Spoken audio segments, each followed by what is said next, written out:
Hello जय हिंद साथियों, स्वागत है आप सभी का सत्या एक्सेलेंट यूट्यूब चैनल पे, जहां पर आपको आईटी से संबंधित जानकारी दी जाती है। तो आज की इस वीडियो के माध्यम से मैं सॉल्व करने वाला हूं प्रैक्टिकल का पेपर। जैसे कि आप यहां पर देख सकते हैं, ये जो प्रैक्टिकल का पेपर है ये सेकेंड ईयर के छात्रों के लिए आप यहां पर पढ़ सकते हैं। Second year annual examination 2 year trade, जो छात्र 2 ईयर का कोर्स कर रहे हैं उनका फर्स्ट ईयर का पहले एग्जाम हो चुका है। अब सेकेंड ईयर का प्रैक्टिकल का एग्जाम आज की डेट में देने वाले हैं। जो प्रैक्टिकल का पेपर होता है 2 दिन में होता है, तो आज होगा या कल होगा। तो दोनों दिन में जो आपका प्रैक्टिकल का क्वेश्चन आने वाले हैं उसी के अनुसार मैं पिछला यहाँ पर पेपर सॉल्व करने वाला हूँ। तो आपसे मैं रिक्वेस्ट करूँगा कि आप इस वीडियो को कंप्लीट देखिएगा, और चैनल पे यदि आप नए होंगे तो चैनल को भी सब्सक्राइब कर दीजिएगा। आपको पेपर से संबंधित जानकारी और पेपर सॉल्व करके दिखाया जाता है। सबसे पहले आपको यहाँ पर अंक में दिखा देता हूँ कितने नंबर का ये होता है।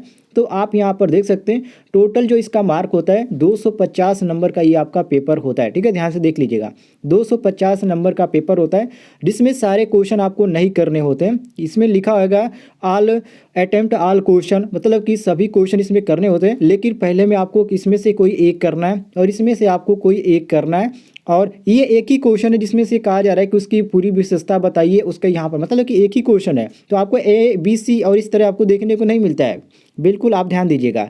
इसके बाद यहाँ पर तीसरे में कहा जा रहा है कि इसमें देखिए, इसमें स्टैटिक जो करेक्शन है उसके यहाँ पर डायग्राम बनाने के लिए कह रहा है और डीसी का, और इसमें आपको यहाँ पर अदर जानकारी भी कहने का है कि उसका कार्यविधि भी लिखी है और उसकी आवश्यक सामग्री भी लिखी है। तो इसमें ए बी सी आपको करके दिया है और ये आपका टोटल आपका होता है 250 नंबर का। चलिए मैं आपको बिल्कुल क्रम वाइज यहाँ पर सॉल्व करते हुए लेके चलता हूँ। तो देखिए, पहला का जो यहाँ पर आंसर हो जाएगा, जैसे कि आप स्क्रीन पर देख सकते हैं, यदि प्रैक्टिकल में पूछा जाता है तो आप हिंदी में लिखिएगा, हिंदी में आपको अच्छा अंक मिलेगा। और साथ ही साथ आपको यहाँ पर सारा डायग्राम भी बनाते हुए चलना है। अब यहाँ पर देखिए साथियों, उद्देश्य में आपको लिखना है। उद्देश्य में आपका वही रहेगा, जैसे कि जो क्वेश्चन पूछा जा रहा है वो जो आपसे पूछा जाएगा वो थोड़ा सा क्वेश्चन जैसा रहेगा। जैसे कि क्वेश्चन किसी से आप पूछते उसी तरह रहेगा, तो उसी को आप सकारात्मक भाव में लिखिएगा। जैसे कि 3 फेज ट्रांसफार्मर की प्राइमरी कॉइल के करेक्शन करना है, तो इसमें आपको जरूरत पड़ेगी 2 चीज़ की, एक स्टार कनेक्शन की और दूसरा आपका डेल्टा कनेक्शन की। तो इसको ए बी सी लिख सकते हैं या ख लिखेंगे तो भी कोई दिक्कत नहीं है। इसके बाद साथियों, यदि आप चित्र पहले बनाना चाहते हैं तो चित्र बनाइएगा। वैसे मैं आपको बता दूं, नियम के अनुसार आपका जो बनेगा चित्र, वो जो कार्यविधि होता है उसके बाद ही चित्र बनता है। क्योंकि आपने प्रैक्टिकल किया होगा, एक और सादा और एक और रोलदार होता है, तो उसमें आपका जब लिख लेते हैं उसके बाद ही आप इसका चित्र बनाते हैं, फिगर बनाते हैं। तो आप इस बात को ध्यान रखिएगा। तो आप यहाँ पर बनाना चाहते हैं तो बना लीजिएगा। देखिए, ये आपका प्राइमरी कनेक्शन हो गया और ये आपका सेकेंडरी कनेक्शन हो गया। ठीक है, इसमें दोनों चीज़ को दर्शाया गया है और ये आपका इसका फिगर कुछ इस प्रकार का बनने वाला है। सभी लोग ध्यान से देख लीजिएगा।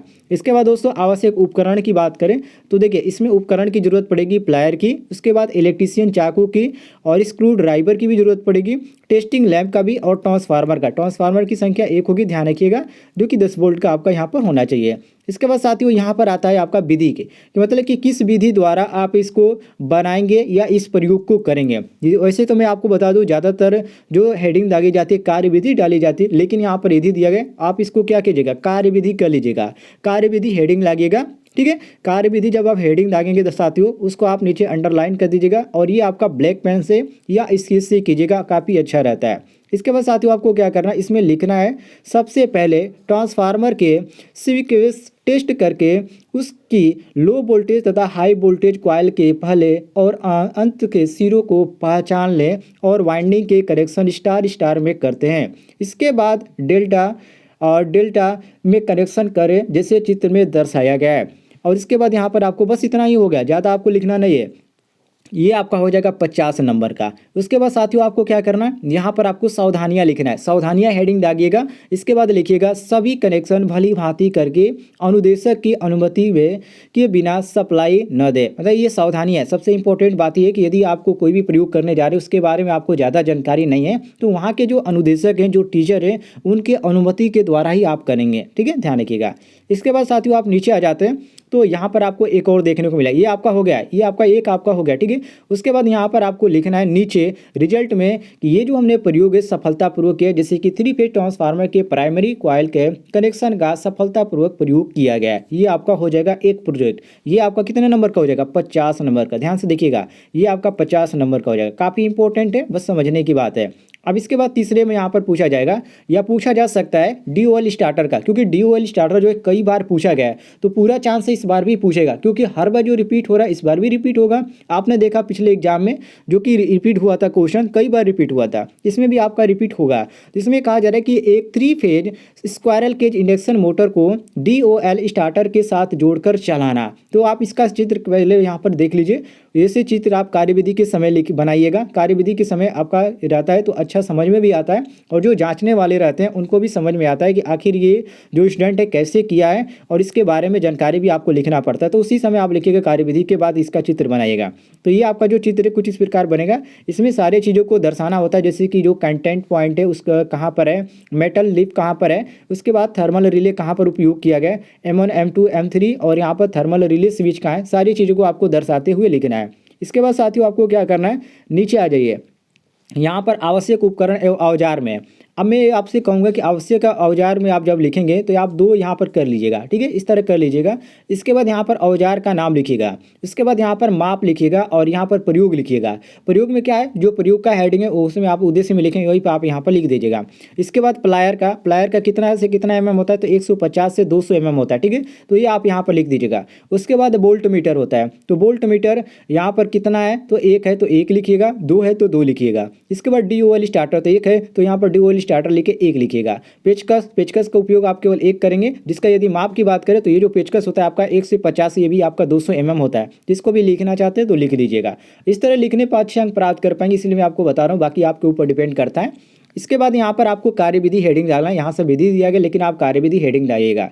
हेडिंग डालने के बाद साथियों आपको लिखना है DOL स्टार्टर को खोलकर L1 L2 और L3 में मेन सप्लाई को जोड़े, M1 M2 और M3 में मोटर के तारों को जोड़, सर्किट में एमीटर और वोल्ट मीटर को लगाए। ICTP स्विच का इसमें प्रयोग किया जाता है, जो कि ओपन कर लें इसको, ये जो स्विच है इसको ओपन किया जाता है, और स्टार्टर को ऑन करके यदि मोटर की गति की दिशा बदलती है तो उसको हम किन्हीं 2 फेजों में आपस में बदलकर आसानी से उसको बदल सकते हैं, कोई दिक्कत नहीं होता है।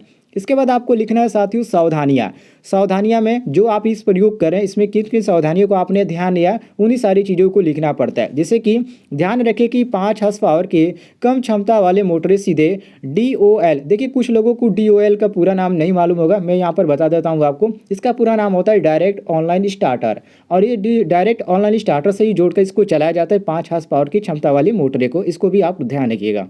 इसके बाद यहाँ पर दूसरे नंबर में आपको विधि में सावधानियाँ में लिखना है कि मोटर पर लोड धीरे धीरे डालना चाहिए, एक बैक वे यहाँ पर इसके बाद लोड नहीं डालना चाहिए, तो इस चीज़ को भी आप नोट कर लीजिएगा।